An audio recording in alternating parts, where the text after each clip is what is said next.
दोस्तों, अब तक हम 3 पार्ट्स में समझ चुके हैं कि वर्ड्स आपकी दुनिया बनाते हैं। आपका बिलीफ, एनवायरनमेंट और रोज़ के रूटीन आपके वर्ड्स को या तो सपोर्ट करते हैं या डिस्ट्रॉय करते हैं। लेकिन असली टेस्ट कहाँ होता है? जब लाइफ स्मूथ हो या जब फेलियर, रिजेक्शन या कंपैरिजन सामने खड़े हों। आज पार्ट 4 में हम बात करेंगे कि मुश्किल सिचुएशन में अपनी लैंग्वेज को कैसे संभालना है। तो पहले बात करते हैं कि जब आप फेल हो जाते हैं।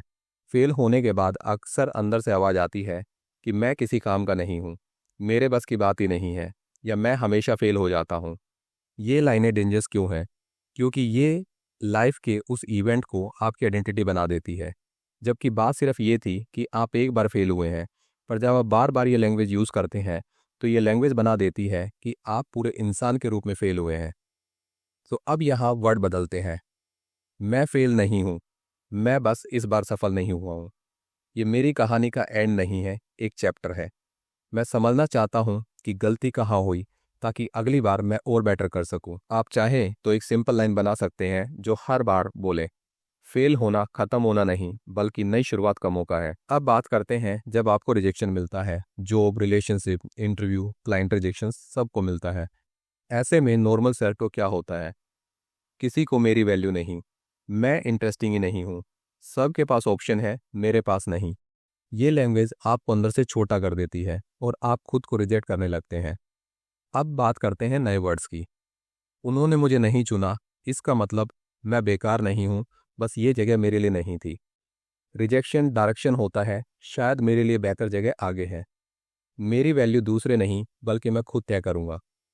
और आपके लिए एक एंकर लाइन, इसे याद रखिए, रिजेक्शन एक बंदिश नहीं, बल्कि एक नई डायरेक्शन है। तीसरी बात, जब कंपैरिजन किल करने लगे। सोशल मीडिया, ऑफिस, फैमिली, हर जगह कंपैरिजन चलता रहता है। ऐसे केस में अंदर से आवाज़ आती है कि सब मुझसे आगे निकल गए, मैं बहुत पीछे हूँ, मेरे में कुछ खास नहीं। ये शब्द आपको हेल्पलेस बना देते हैं और आप एक्शन नहीं ले पाते। अब वर्ड चेंज करते हैं, जैसे कि हर किसी का पेस अलग है, मेरा भी पेस अलग है। मैं अपने कल से खुद को कंपेयर करूंगा, ना कि दूसरों की लाइफ से।